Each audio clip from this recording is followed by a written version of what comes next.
Alright guys, so we had to get, Yellow Jacket had to get towed. She's getting towed up to the surgeon. I'm sending it 191 miles to get fixed because not just anybody's working on my truck if I have a choice. Obviously in Texas, you don't have much of a choice, but 191 miles, I got a choice. So we got a tow bill. We got it towed up there. We actually got taken care of.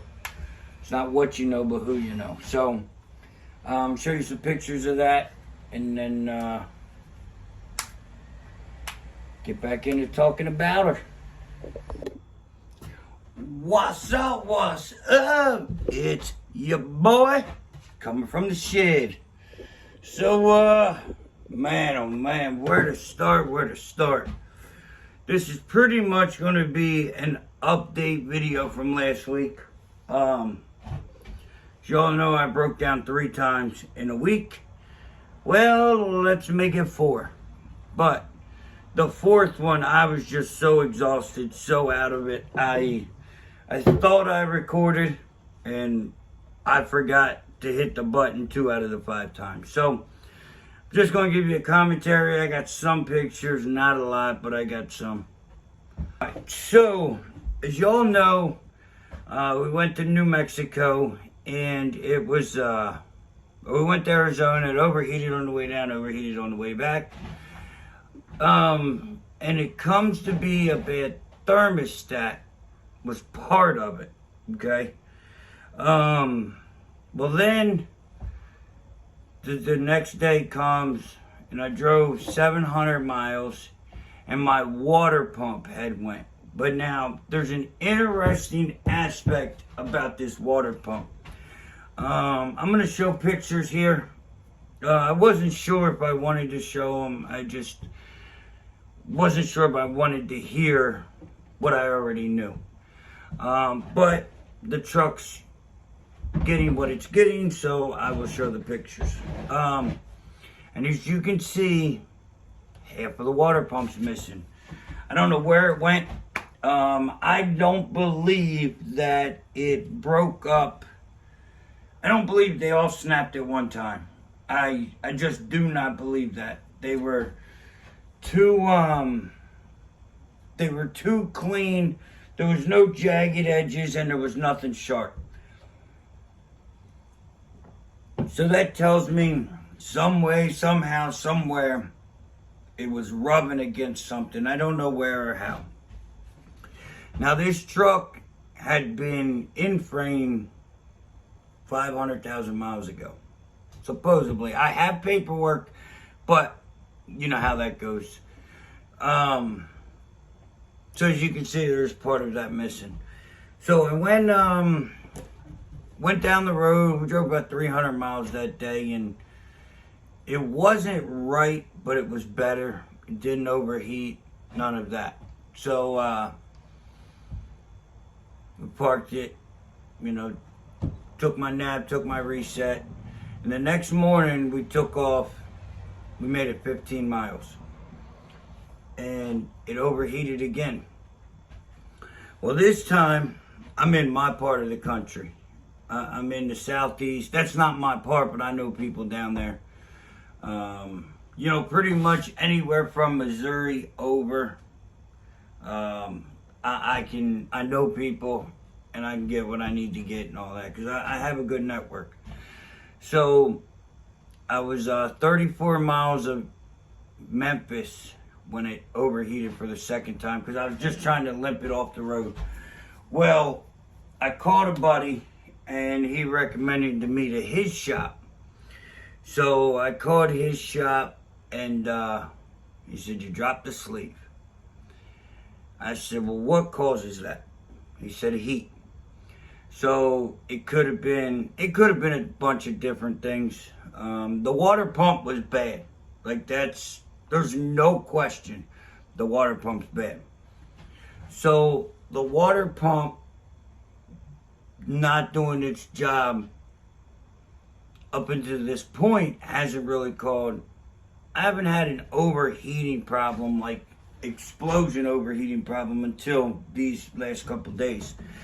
So it was either when I did it with the thermostat, but most of the time, I seen it coming up and I think it overheated once, but that 5 gallons low, and of course there's no proof, so I'm not going to accuse anybody. I'm not going to, I can't sue them, can't go back after them, but this is more of a lesson for you guys, and me. I've learned my lesson. So that 5 gallons low could have done it. I'm not saying it did, but it could have. And then me, once it dropped, once the sleeve dropped, from talking to the mechanic, that's when I started getting that constant overheating, which I had one overheating before the shop, but after the shop I had 4. So, I don't know, but right now, the old yellow jacket is done. Old girl headed to Kentucky, man. Tell you what, if I had to get it fixed, I'm glad it's up this way. These old boys got pretty good reputation, so.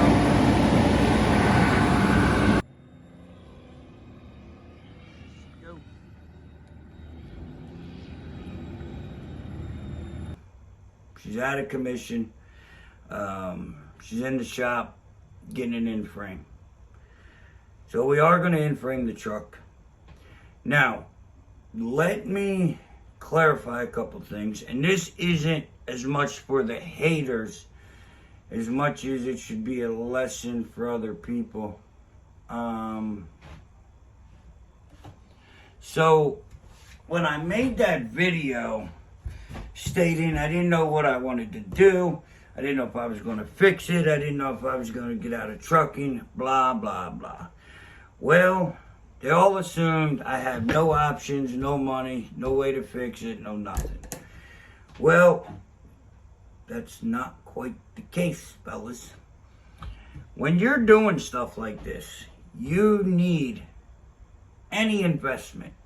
And that's what I'm doing. I would be investing into my truck. Or I could get out of trucking and not invest in the truck and sell it as is. So it's not about a money issue or no options issue as much as it's, if I invest this 15 grand, I can sell it, I can get it out of it, but I'm in this commitment until, something else shakes, because 15 grand, you're not going to just park it and it sells when it sells. So there's a whole lot of decisions when, and stuff that should go through your mind. You should not be the guy that they say, oh, it's a 15 grand rebuild. Here. No, don't do it. Think it through. My mentor used to tell me this is called green mode thinking. You think of all your options, every option you've got. What is the best option? What do you want to do? And that's what I was doing on that video. But it became apparent to me real quick that a lot of people don't have the same, I don't want to call it training, but insight from experienced elders that I have. That's who's responsible for everything I do and the way I am. I haven't been a guy to be around people my age. Even my best friend now is 45, He's got 10 years on me, that old son biscuit. So, there's an old saying, look around at who your friends are and I'll tell you where you're going. It's the same thing. Same thing. Look around at their mindsets. I'll tell you your decisions. And that's kind of how I've gotten to where I've gotten to. It hasn't been me, alone. So, anyway, let's get back on topic. The truck's in the shop. Just getting a full end frame. I'm hoping to get a call today or tomorrow that I know last week it was in the shop and he was going to start pulling it apart. I'm expecting pictures and a video of all the problems today, and when I get it, I will pass it on to you guys, of course. So waiting on that. They got a truck coming out Thursday to hone it out. And they got to hone the cylinders out, 30 thousandths or something like that, and then put shims in there. So right now I have, song goes, Shady's back, but we're gonna do Guess Who's Back. Back again. Guess who's back? Back again. Y'all know her, don't you? Yeah, y'all know her. So, the old Yellow Jacket dropped the sleeve. She's in the shop right now. Should be done probably the end of next week. Well, for now, this is who we call the old drama queen. Because this old bitch always got some shit with her. So, what we're going to do, we're going to take this load and get up to Pennsylvania. We got to reflate our airbags, check everything, and get on up the road. The drama queen, the white and black truck. And let me tell y'all something. When I had that truck, I enjoyed it, right? I say I like that truck. But now that I drove the old Yellow Jacket and I got into that Pete, I don't even want to drive that thing no more. God, it beats the crap out of you, mixed for a long day, and went to get in her last night. I went to leave and she wouldn't start. So, gotta jump the batteries and, deal with all that. It's just, so we have that truck as an option. We have a load picking up tomorrow, going to, where are we going? Houston. We're going to Houston. Which would be great if I had my truck, because then I could get my 24.5s. But I ain't got my truck. So, that's kind of where we're at right now with the old Yellow Jacket. She's getting fixed. She'll be back. We are gonna, I think we're gonna stay in trucking for a little bit longer. Guys, and when I talk about like getting out of trucking, or I'll stay in a little longer, trucking is not a retirement career for me. I love trucking. I enjoy what I do. I don't want to be 70 years old driving a truck. There's other options in life. There's better options in life to get to where I want to be. To me, I don't think there is an end game career. I know some people are that way, and they'll get in somewhere and they'll make X amount and they're happy with that. I have never been one to be happy with my income. I can make 200 grand this year and I still want to make 400 next year. I'm not a settle guy. I'm not okay with nothing really. I'm okay with it, but I'm not like this is it with it. So trucking is not I'm not going to be a trucker my whole life.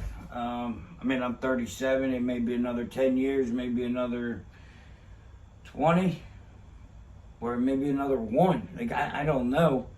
I'm more of an opportunistic hunter when it comes to living life and chasing goals. So, it's not that trucking sucks. It's not that there's no money in trucking, because trucking has done a lot for me and my family. It's just what I want to do and where I want to be. So, give you all a little food for thought, something to think about. It just like Hotshot Trucking was my stepping stone to the big rig. Well, the big rig's a stepping stone to what? We just don't know yet. So, all right, guys, we're gonna get up out of here. And some of you guys, I haven't said it on here, and I wasn't gonna say it, but I've started a new channel on my precious metal collecting.